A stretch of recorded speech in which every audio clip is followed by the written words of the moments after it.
First of all ನನ್ನ ಒಂದು ಜೀವನದ ಒಂದು ಶೈಲಿ ಏನಿದೆಯೋ ಅದನ್ನು ಬದಲಾಯಿಸ್ಕೋಬೇಕು ಅಂತಲೇ ಬಿಗ್ ಬಾಸ್ ಮನೆ ಆಯ್ಕೆ ಮಾಡಿಕೊಂಡೆ. ಫಸ್ಟು ನನಗೆ ಯಶವಂತ್ ಅವರು ಮತ್ತು ಅಜಯ್ ಅವರು ಮತ್ತು ಯಶವಂತ್ ಅವರೆಲ್ಲ ಫೋನ್ ಮಾಡಿದಾಗ, ಅದಾದಮೇಲೆ ಡೈರೆಕ್ಟ್ರ್ ಪ್ರಕಾಶ್ ಅವ್ರನ್ನ ಮೀಟ್ ಮಾಡಿ ಅವ್ರ ಜೊತೆ ಮಾತುಕತೆ ಮಾಡಬೇಕಾದ್ರೂ ಅಷ್ಟೇ. ಇದು ಲಾಸ್ಟ್ ಇಯರು ಸರ್, ನಾನು ಈ ಟೈಮ್ ಕರಿತೀನಿ ನಿಮ್ಮನ್ನ, ನಾನು ಯಾವ ವರ್ಷವೂ ನಿಮ್ಮನ್ನು ಡಿಸ್ಟರ್ಬ್ ಮಾಡಲ್ಲ, ಕರೆಯೋದೇ ಇಲ್ಲ.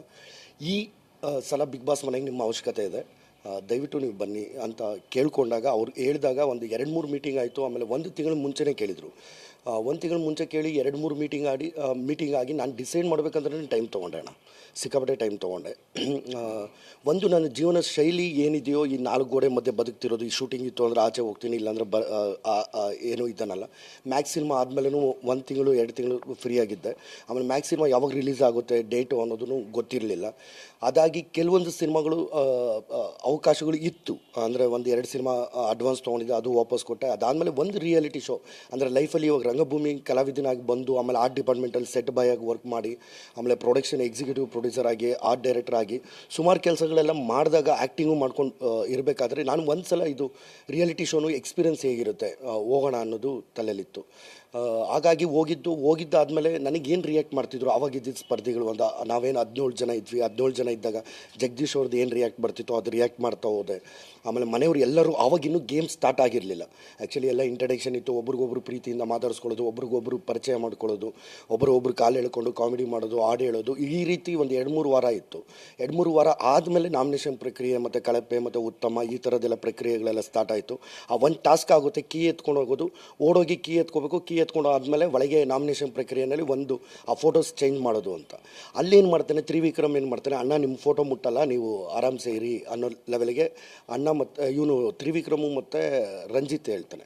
ಫಸ್ಟ್ ಇದ್ದಿದ್ದು ರಂಜಿತ್ ಹೇಳಿದಾಗ ನಾನು ಮತ್ತು ಇವರು ಜಗದೀಶ್ ಅವರು ಪಾರ್ಟ್ನರ್ ಆಗಿರ್ತೀವಿ ಕೀ ಎತ್ಕೊಳ್ಳೋಕ್ಕೆ, ಆ ಥರದ್ದು.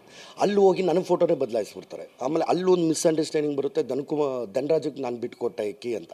ಆ್ಯಕ್ಚುಲಿ ಕೀ ಎತ್ಕೊಳ್ಳೋಕೆ ಹೋದಾಗ ಅದು ಮಿಸ್ ಆಗಿ ಬಿದ್ದಿರುತ್ತೆ ಒಂದು ಫೋಡಿಯಮ್ ಮೇಲೆ. ಅಲ್ಲಿ ಒಂದು ಮನಸ್ತಾಪ, ಅಂದರೆ ಅಲ್ಲಿ ಒಂದು ಇಲ್ಲೇನೋ ಮಾತಿಗೆ ಬೆಲೆ ಇಲ್ಲ. ಅಂದರೆ ನಾನು ಬದುಕಿರೋದೇನೋ ಅಂದರೆ ಒಂದು ಮಾತು ಕೊಟ್ಟರೆ ಆ ಮಾತಿಗೆ ನಡ್ಕೊಳ್ಳೋ ಅಂಥ ವ್ಯಕ್ತಿ. ಇವರು ಗೇಮ್ ವಿಚಾರವಾಗಿ ಇಲ್ಲಿ ಬಂದು ಮಾತು ಕೊಟ್ಟು ಇದಂತಾರೆ, ನಾನು ಓಡ್ಬೋದಿತ್ತಲ್ವ, ನಾನು ಹೋಗಿ ಇದು ಮಾಡ್ಬೋದಿತ್ತಲ್ಲ ಅಂತ. ಆ ಫೋಡಿಯಮ್ ಎಲ್ಲಿ ಲೈಟ್ ಆನ್ ಆಗುತ್ತೆ, ಎಲ್ಲಿ ಲೈಟ್ ಆನ್ ಆಗೋಲ್ಲ, ನೆಕ್ಸ್ಟ್ ಎಲ್ಲಿ ಆನ್ ಆಗುತ್ತೆ ಅನ್ನೋದನ್ನು ನಾನೇ ಹೇಳಿಕೊಡ್ತೀನಿ. 3-4 ಸಲ ನನ್ನ ಗೆಸ್ಸೇ ಕರೆಕ್ಟ್ ಆಗುತ್ತೆ. ಲೈಕ್ ಅಲ್ಲಿಂದ ಸ್ಟಾರ್ಟ್ ಆದಮೇಲೆ ಅವ್ನು ತ್ರಿವಿಕ್ರಮು ಒಂದು ಸಲ ನಾಮಿನೇಷನ್ ಮಾಡ್ತಾನೆ. ಡೈರೆಕ್ಟ್ ಅವ್ನು ಕ್ಯಾಪ್ಟನ್ ಆಗಿದ್ದಾಗ ಡೈರೆಕ್ಟಾಗಿ ನಾಮಿನೇಷನ್ ಮಾಡೋದು ಏನು ಅಂತಂದರೆ, ಎಲ್ಲೋ ಒಂದು ಮೂಲೆ ಗುಂಪಾಗಿದ್ದಾನೆ, ಎಲ್ಲೋ ಒಂದು ಕಾರ್ನರ್ ಆಗಿದ್ದಾನೆ. ಲೈಕ್ ಹಾಗಾಗಿ ಅಣ್ಣ ಎಲ್ಲೋ ಮನೇಲಿ ಕಾಣಿಸ್ಕೋತಿಲ್ಲ, ಎಂಟರ್ಟೈನ್ಮೆಂಟ್ ಇಲ್ಲ ಅನ್ನೋ ಉದ್ದೇಶಕ್ಕೆ ಅವ್ನು ನಾಮಿನೇಷನ್ ಮಾಡ್ತಾನೆ. ಅಲ್ಲಿ ವಾದ ವಿವಾದಗಳಾಗುತ್ತೆ, ಅಲ್ಲಿಂದ ಬೇರೆ ರೂಪನೇ ಕಂಡುಕೊಳ್ಳುತ್ತೆ. ಇನ್ನು ಲಾಸ್ಟಲ್ಲಿ ಎಲ್ಲರೂ ನೋಡಿರೋ ಮಟ್ಟಿಗೆ ನನ್ನ ವ್ಯಕ್ತಿತ್ವ ಏನಿತ್ತೋ, ನಾನು ಒಂಥರ ಮಿರರ್ ಎಫೆಕ್ಟು. ನಾನು ಹೇಗೆ ಕಾಣಿಸ್ತೀನಿ, ನಾನು ಎದುರುಗಡೆ ಏನು ಕಾಣಿಸ್ತಾರೆ, ಎದುರುಗಡೆ ಏನು ರಿಯಾಕ್ಷನ್ ಕೊಡ್ತಾರೋ ಅದು ರಿಯಾಕ್ಷನ್ ಕೊಡ್ತಾ ಹೋಗ್ತೀನಿ. ಎದುರುಗಡೆ ಇರೋನು ಎಮೋಷ್ನಲ್ ಆಯಿತು ಅಂತಂದರೆ ಅದಕ್ಕೆ ನಾನು ಅದೇ ರೀತಿ ಪ್ರತಿಕ್ರಿಯೆ ಇರುತ್ತೆ. ಯಾರಾದರೂ ಅಂತೇಳಿ ಜಗಳ ಮಾಡೋದು, ಕೋಪ ಮಾಡ್ಕೊಳ್ಳೋದಾದ್ರೆ ನನ್ನ ಕೋಪನೂ ಅಷ್ಟು ಮಟ್ಟಿಗೆ ಇರುತ್ತೆ. ಕಾಮಿಡಿ ಮಾಡಬೇಕು, ನಗಿಸ್ಬೇಕು ಅಂದ್ರೂ ಅಷ್ಟು ಮಟ್ಟಿಗೆ ಇರುತ್ತೆ. ಬಟ್ ಎಲ್ಲನೂ ಇವಾಗ ನವರಸಗಳು ಏನು, ಒಬ್ಬ ನಟನಿಗೆ ನವರಸಗಳು ಏನು ಇಂಪಾರ್ಟೆಂಟೋ ಆ ನವರಸಗಳು ಎಲ್ಲನೂ ಅನುಭವಿಸಿದ್ದೀನಿ, ಎಲ್ಲನೂ ಜೀವಿಸಿದ್ದೀನಿ ಆ ಮನೇಲಿ ಅನ್ನೋದು ನನ್ನದು.